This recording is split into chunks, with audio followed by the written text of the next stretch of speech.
তো hey guys, কি অবস্থা সবার? আশা করি সবাই ভালো আছো। তো আজকে তোমাদের জন্য তৃতীয় চোখ সিজন 2 এর পার্ট 2 নিয়ে আসা পড়ছি। তো শুরু করা যাক। লোকটা আমার চোখের সামনে ছটফট করতে করতে মারা গেল। প্রতিদিন এভাবে কারো না কারো মৃত্যু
খুশি হয়ে একটু দূরে গিয়ে পাখির বাচ্চা দুটো খাওয়া আরম্ভ করলো।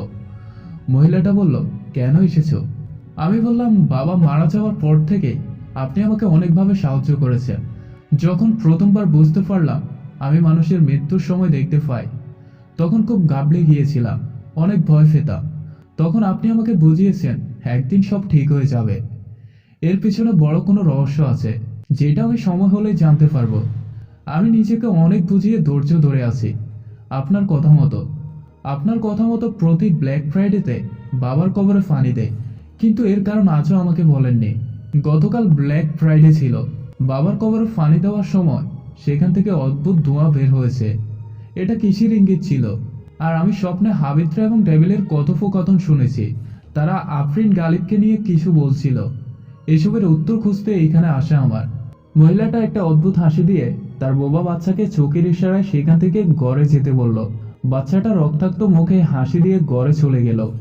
এরপর মহিলা বলল, যে রহস্য এত বছর যাবৎ মনের মাঝে নিয়ে ঘুরে বেড়াচ্ছ, তার খুব নিকটে তুমি। খুব তাড়াতাড়ি সবকিছু পরিষ্কার হয়ে যাবে। কয়েকদিন আগে আফরিন আর গালিব এসেছিল আমার কাছে। তুমি ভাবছো তারা কারা? আফরিন তোমার মতো একজন মানুষ হলেও গালিব 300 কোয়ালা একজন জিন রাজকুমার। তুমি যেমন রহস্য নিয়ে ঘুরে বেড়াচ্ছ, আফরিনও সে একই রহস্যের মুখোমুখি। তাদেরকে খুঁজে বের করো, তারাই তোমাকে এই রহস্যের গোড়া পর্যন্ত নিয়ে যাবে। আমি অবাক হয়ে জিজ্ঞেস করলাম, তাদেরকে আমি কোথায় পাবো? একজন জিন রাজকুমার আর একজন সাধারণ মানুষ একসাথে কিভাবে হলো? মহিলাটা বলল, সে অনেক লম্বা কাহিনী। তুমি যে হাবিত্রাকে স্বপ্নে দেখেছিলে, তার জন্য এবার আফরিন ডেভিলের হাত থেকে বেঁচে গিয়েছে। হাবিত্রাও একজন 300 কোয়ালা জিন। কিন্তু তুমি যা বললে তাতে মনে হচ্ছে এবার আফরিনকে বড় বিপদের মুখোমুখি হতে হবে। আমি একটু ভেবে বললাম, তার মানে এখন সে আফরিনকে আমার খুঁজে বের করতে হবে। অনেক ধন্যবাদ আপনাকে। যেদিন আমাদের বাসটা অ্যাক্সিডেন্ট হয়, সেদিন বাবার সাথে আমিও মারা যেতাম যদি আপনি আমাকে না বাঁচাতেন। সেদিন থেকে আমি আপনার কাছে ঋণী। মহিলাটা আর কিছু বলল না, সুন্দর করে একটা হাসি দিয়ে ঘরে ঢুকে গেল।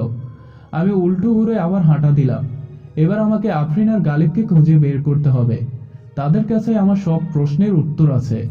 তখনই মনে হলো আমার পিছনে পিছনে কেউ আসছে। আমি থেমে গেলাম। এই জায়গায় আমাকে ভয় বা ক্ষতি করার মতো কেউ নেই। তাই ধীরে ধীরে পিছনে ফিরে তাকালাম। সেখানে কাউকে দেখতে পেলাম না। আশেপাশে চোখ বুলাতেই একটা গাছের আড়ালে কারো উপস্থিতি লক্ষ্য করলাম। তার জামা দেখা যাচ্ছে হালকা। আমি পকেট থেকে চাকু বের করে নিলাম। এটা সবসময় আমার সাথে থাকে। অন্যদিক দিয়ে গাছের আড়ালে গিয়ে তাকে পিছন থেকে গলা চেপে ধরে তার বুকে চাকু ঢুকাতে যাব, তখনই দেখলাম সেটা আর কেউ না, বরং ফাইনা।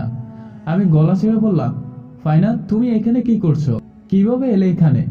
আর একটু হলে তো তোমাকে আমি মেরেই ফেলছিলাম। ফাইনা কাঁচতে কাঁচতে হাঁপ ছেড়ে বলল, আমি আপনাকে অনুসরণ করছিলাম সেখান থেকে।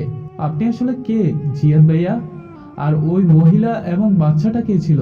আমি ফাইনার হাত ধরে টেনে নিয়ে হাঁটা শুরু করলাম আর বললাম, এখানে আসা তোমার ঠিক হয়নি ফাইনা।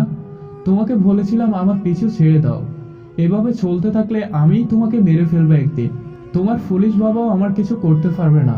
আমি তোমাদের মতো সাধারণ কেউ নই। নিজের গায়ে মাথা দেখতে চাইলে আজকে থেকে আমার পিছু নেওয়া বন্ধ করে দাও। ফাইনা বলল, প্লিজ আমাকে এভাবে তাড়িয়ে দিবেন না। আমি আপনার সাথে থাকার ওয়াদা করছি সব সময়। আপনি যেই হন না কেন, আমি আপনাকে হারাতে চাই না। যদি আপনি আমাকে মেরে ফেলতে চান তাহলে মেরে ফেলতে পারেন। আমি আপনার হাতে একবার না, হাজারবার মরতে পারি। আমি ফাইনার হাত জাটকা মেরে বললাম, এইসব সিনেমার ডায়লগ আমার সাথে মারবে না। এখান থেকে সোজা বাসায় চলে যাবে আর কোনোদিন আমার সামনে পড়বে না। তুমি আমার আসল রূপ এখনো দেখো নেই। ফাইনা একটু মুচকি এসে বলল, আপনিও আমার আসল রূপ দেখেননি এখনো। আমি মেকআপ দিয়ে এক রূপে থাকি আর মেকআপ ছাড়া অন্য রূপে থাকি। তাই আমার সাথে বেশি ইয়ে করলে আমি আমার মেকআপ ছাড়া রূপে আপনার সামনে এসে আপনাকে হার্ট অ্যাটাকে মেরে ফেলবো। আমি বিরক্ত হয়ে বললাম, তোমার কি মনে হয় আমি তোমার সাথে মজা করছি? এই বলে চাকুটা সোজা ফাইনার চোখের দিকে এগিয়ে নিলাম। কিন্তু ফাইনা ভয় পাবে তো দূর, চোখের একটা ফলকও ফেললো না, আবার মুচকি মুচকি হাসছে। আমি বুঝে গেলাম এই মেয়েকে ভয় দেখানো সম্ভব না। তাই চাকুটা পকেটে রেখে শান্ত গলায় বললাম, দেখো ফাইনা, আমাকে একা ছেড়ে দাও। এটা আমার জীবন মৃত্যুর ব্যাপার। আমাকে দুইজন মানুষকে খুঁজে বের করতে হবে যত তাড়াতাড়ি সম্ভব। বিপদ আমাকে ঘিরে রেখেছে। এবার ফাইনা একটু অবাক হয়ে বলল, কি হয়েছে আপনার? আমি তাদেরকে খুঁজে বের করতে সাহায্য করব। আপনি তাদের নাম ঠিকানা জানলে আমাকে বলেন, আমি বাবার কাছে বলে তাদেরকে খুঁজে বের করে দিব। আমি বললাম, তোমার বাবা কেন? এটা কেউ পারবে না আল্লাহ ছাড়া। তুমি হয়তো বিশ্বাস করবে না, তাদের দুইজনের মাঝে একজন জিন। শুধু জিন না, সে জিনদের রাজকুমার। তার নাম গালিব। আরেকজনের নাম আফরিন। সে মূলত একজন মানুষ। তবে তার পিছনে যারা পড়েছে, আমার পিছনেও তারাই পড়েছে। তাই তাদেরকে খুঁজে বের করা খুব জরুরি।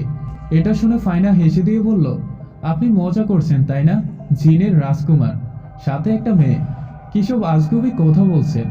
আমাকে ভয় দেখিয়ে দূরে পাঠানোর চিন্তা, তাই না? কিন্তু আমি তো ভয় পাবো না, আর আপনাকেও ছেড়ে যাব না। আমি চোখ বড় বড় করে ফাইনার দিকে তাকিয়ে রইলাম। এটা দেখে ফাইনা হাসি বন্ধ করে আমার দিকে কিছুক্ষণ তাকিয়ে থেকে বলল, এটা কি সত্যি? আমি মাথা নাড়িয়ে বললাম, হ্যাঁ। আর কিছুক্ষণ আগে যে মহিলা আর বাচ্চাকে তুমি দেখেছিলে, তারাও কোনো মানুষ ছিল না, তারাও জিন। এটা শুনে ফাইনার চোখে মুখে ভয় ফুটে উঠল। ফাইনা কান্না করে দিয়ে বলল, মুঝে আপনি গাড় জানা হ্যাঁ। আমি বললাম, হ্যাঁ। তুমি গড়েই ফিরে যাও ফাইনা। আমার সাথে থাকা মানে মৃত্যু সাথে নিয়ে ঘোরাঘুরি করা। ততক্ষণে আমরা জঙ্গল থেকে লোকালয়ে চলে এসেছি। তখন খেয়াল করলাম তিনজন লোক একসাথে হেঁটে যাচ্ছে। তাদের মাঝে দুইজনের শরীরে মাথা নেই। পাশে একটা বড় বিল্ডিং এর কাজ চলছে। আমি বুঝতে পারলাম এখানে দুইজন লোক মারা যাবে এখন। ফাইনাকে আর একটু বিশ্বাস করানোর জন্য বললাম, এই যে তিনজন লোক দেখতে পাচ্ছ, কিছুক্ষণের মাঝে তাদের দুইজন মারা যাবে। ফাইনা এবার হাসি দিয়ে বলল, তাহলে তো আপনি চাইলে তাদেরকে বাঁচাতে পারেন। ভয় যা দেখানোর তা দেখিয়েছেন, সেটা বিশ্বাসও করেছি। তবে এটা একটু বেশি হয়ে গেল না? ফাইনা আরো কিছু বলতে যাবে, এমন সময় সে নির্মাণাধীন বিল্ডিং এর উপর থেকে একটা লোহার পাইপ পড়লো ওই লোকগুলোর উপর। একজন সরে যেতে পারলো, বাকি দুইজন সরতে পারেনি। পাইপটা তাদের দুজনের মাথা একদম থেতলে দিয়েছে, তাই সেখানেই তাদের মৃত্যু হয়। এটা দেখে ফাইনা প্রচন্ড ভয়ান্ত চেহারা আমার দিকে তাকালো। আমি একটু হেসে বললাম, আমি চাইলে তাদেরকে বাঁচাতে পারতাম, কিন্তু সেটাও তো আল্লাহর তাকদীরের বিরুদ্ধে। তাদের ভাগ্যে মৃত্যু লেখা ছিল, তাই তারা মারা গিয়েছে। আর হ্যাঁ, আমি তোমাদের সবার চেয়ে আলাদা একটা জগতে বসবাস করি। আশা করি আজ থেকে আমার থেকে দূরে থাকবে। এই বলে ফাইনাকে বাসার দিকে পাঠিয়ে আমিও চলে আসলাম। বাসায় ফিরতে ফিরতে রাত হয়ে গেল। বাসায় এসে মাকে সব খুলে বললাম। মা বলল, যেহেতু সময় গনিয়ে এসেছে, তাই তোর চিন্তা করার দরকার নেই। তোকে কষ্ট করে তাদের খোঁজা লাগবে না, তারাই তোকে খুঁজে নেবে। আর সবচেয়ে আশ্চর্যের বিষয় হচ্ছে, সামনের মাসের 13 তারিখেও শুক্রবার পড়েছে। এর আগে এমনটা কখনো হয়নি। টানা 2টা ব্ল্যাক ফ্রাইডে। তাই সামনের ব্ল্যাক ফ্রাইডেতে কিছু হতে চলেছে। প্রস্তুত থাকতে হবে সব কিছুর জন্য। এখন চিন্তা করিস না, টেবিলে খাবার দিয়েছি, খেয়ে শুয়ে পড়। আমার অস্থিরতা বেড়েই চলেছে। কি হতে যাচ্ছে সামনে? আমি কি নিজেকে বাঁচাতে পারবো? সেটা তো আমার ভাগ্যে লেখা আছে। এত চিন্তা করে লাভ নেই। খাওয়া দাওয়া করে নিজের রুমে গিয়ে শুয়ে পড়লাম। হঠাৎ মনে হলো আমার নাম ধরে কেউ ডাকছে। আমি কান খাড়া করে উঠে বসলাম। ডাকটা আমার ওয়াশরুম থেকে আসছে। খুব চিকন গলায় বলছে, জিহাদ, সাবধানে থাকিস। বারবার একই কথা বলে যাচ্ছে, জিহাদ, সাবধানে থাকিস। আমি উঠে লাইট জ্বালিয়ে ওয়াশরুমের দিকে এগিয়ে গেলাম। সেখানে যাওয়ার সাথে সাথে আওয়াজটা বন্ধ হয়ে গেল। আমি আস্তে আস্তে ওয়াশরুমের দরজা খুলে ভেতরে প্রবেশ করলাম। সেখানে কেউই ছিল না। হঠাৎ আমার চোখ পড়ল ওয়াশরুমের আয়নায় আমার প্রতিবিম্বের দিকে। আমি এবার ভয়ে পিছিয়ে গিয়ে দেয়ালের সাথে ধাক্কা খেলাম। আমার ঘাড়ে মাথা নেই। এটা আমি কি দেখছি? তাহলে কি আমিও মারা যাব কিছুক্ষণের মাঝে? না না, এটা কিভাবে হতে পারে? এর মাঝে রুমে মোবাইল বেজে উঠলো আমার। আমি তাড়াতাড়ি ওয়াশরুম থেকে বের হয়ে গেলাম। গিয়ে মোবাইলের দিকে তাকিয়ে দেখলাম ফাইনা কল দিয়েছে। আমি একটু বিরক্ত হয়ে রিসিভ করে বললাম, এত রাতে ফোন দিয়েছো কেন? তোমাকে না বলছি আমাকে বিরক্ত করবে না? ফাইনা কাঁপা গলায় বলল, জিহাদ ভাইয়া, আমার রুমে দুইটা লম্বা লম্বা ছায়া দাঁড়িয়ে আছে। তো হয়ে গেছে, আজকের পর্বটি এই পর্যন্তই। তো পার্ট 2 আপনাদের কাছে কেমন লাগলো তা অবশ্যই কমেন্ট করে জানাবেন। আর পরবর্তী পার্ট সবার আগে পেতে চাইলে অবশ্যই আমাদের চ্যানেলটি সাবস্ক্রাইব করে রাখবা। তো আজকের জন্য বিদায়।